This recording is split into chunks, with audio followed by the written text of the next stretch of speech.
பக்கத்துல இருக்கிறவங்கள பார்க்கும்போது, அடடா! அவங்க எல்லாம் எவ்ளோ வேகமா போறாங்க, நம்ம மட்டும் இங்கேயே நிக்கிறோமேன்னு தோணுதா? குறிப்பா சோஷியல் மீடியால நம்ம ஃப்ரெண்ட்ஸ் போடுற சக்சஸ் ஸ்டோரீஸ்லாம் பார்க்கும்போது, ச்சே நான் மட்டும் தான் இப்படி இருக்கேனா? அப்படின்னு எப்பவாவது ஃபீல் பண்ணியிருக்கீங்களா?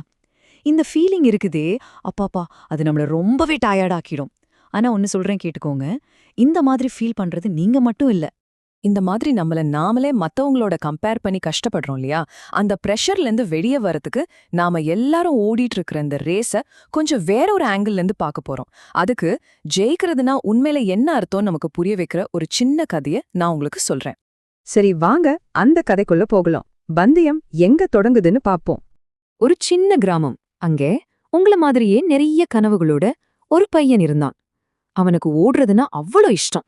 அதுதான் அவனோட உலகம். ஓடும்போது கிடைக்கிற சந்தோஷத்துக்கு அளவே இல்ல.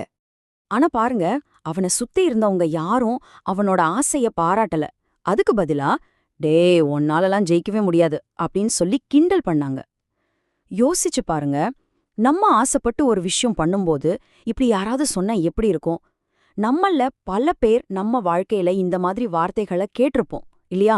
அது இவ்ளோ காயப்படுத்தும்னு நமக்கு தெரியும்.